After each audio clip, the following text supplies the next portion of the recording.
Hi, I'm Aditi. Welcome to the house of Aditi. I am making this video in the loving memory of my father, Dr. Arvind Malviya, who was called Chandan by all the beloved people in his life. आज से 6 साल पहले 10th June 2020 को we lost him. उनको काफ़ी लंबे समय से he was battling cancer, and on 10th June at 8 around 8:47 in the morning he left us all and made heaven a much better place. This video is totally dedicated to him and his memories and the fact that I got to spend so much time with such an amazing person, and I can easily say that it is an honor to be his daughter. Before I start talking about the main topic, I'm going to tell you a little about my father. My father, Dr. Arvind Malviya, or Chandan as his close ones call him. मतलब he was an amazing person, and I would have said this exact word for him अगर मैं उनकी बेटी ना होती तो भी. He was a perfect son, a perfect husband and a perfect father, and शायद इस बात का realization हम लोगों को कुछ देर से हुआ, but it's okay. He was the life of every party, of every gathering. मतलब so much so that even today family gatherings में people talk about him the most. अभी recently in March I went to this family gathering. It was quite a sad time.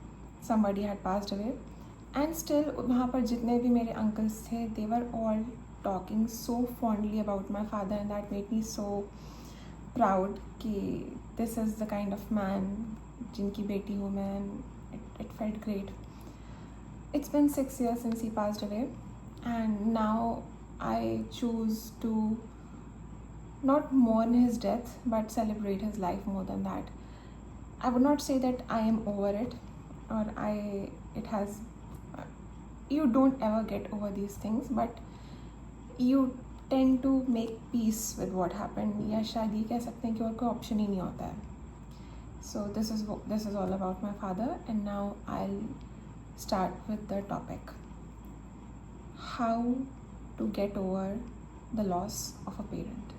तो हम लोग आज बात करेंगे उस तकलीफ़ को हील करने के बारे में, जो कि फ्रैंकली लाइफ में सबसे मेजर, सबसे अनइमेजिनेबल पेन होता है, which is losing a parent. हमारे माता या पिता की डेथ हो जाना.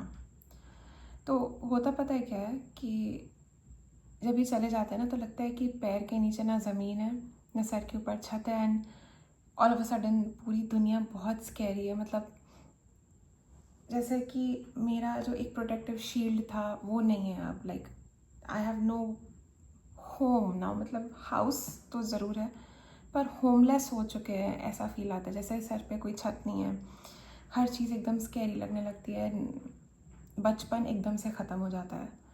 मतलब लग रहा होता है कि सब ख़त्म हो गया, कभी कुछ ठीक नहीं होगा, मैं कभी स्माइल नहीं कर पाऊँगी, I never be able to dream, I never be able to get past it.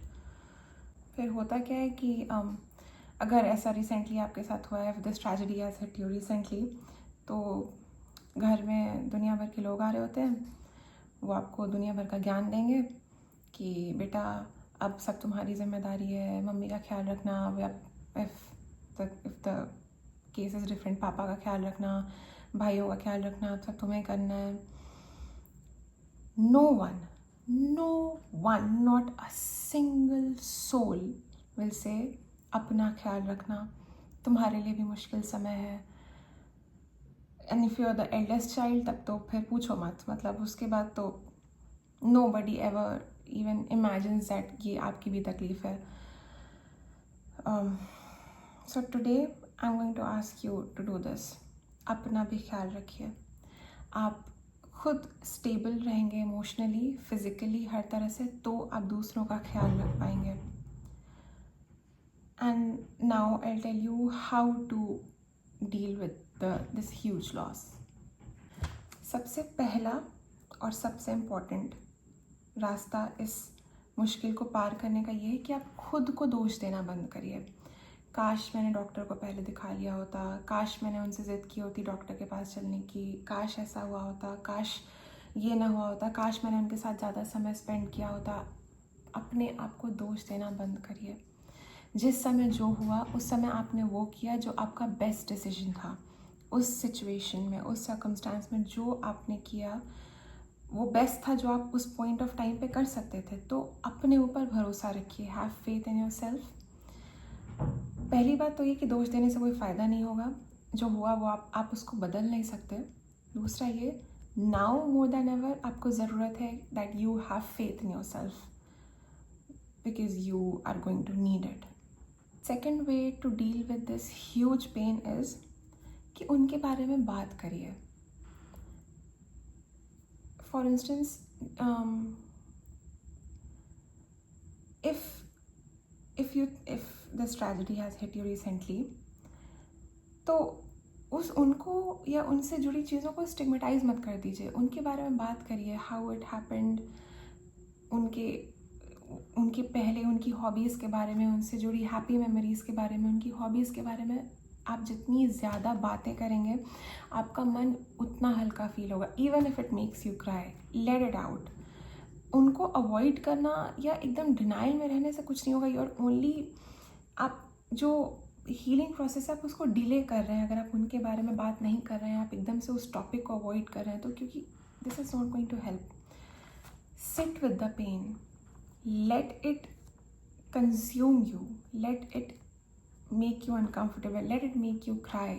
And if you're not the one who's into talking a lot, write about it, journal about it, write everything that you're feeling, all the fears, all the grief, all the pain, all the regret, whatever it is that you're feeling, write it. It helps. Expressing your emotions helps. अपने emotions को suppress करके strong बनने की कोशिश मत करिए। इस समय आप स्ट्रॉन्ग, आपको लॉन्ग टर्म में बनना है, and for that you need a healthy expression of your emotions. It's very important. तीसरा तरीका है, उनकी जो भी मेमोरीज़ हैं उनको अपनी कमज़ोरी मत बनने दीजिए, उनको अपनी ताकत बनाइए।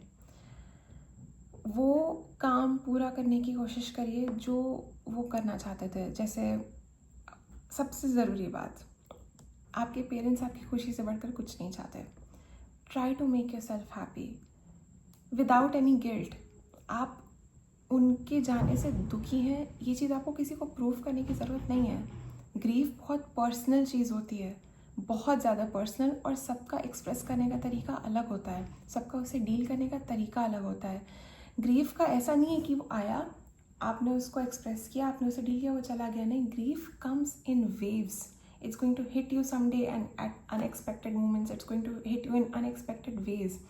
इसलिए ज़रूरी है that you talk about it, that you express it, and उनकी जो memories हैं उनको आप अपनी कमज़ोरी मत बनने दीजिए। उनका जो अधूरा काम था उसको पूरा करिए।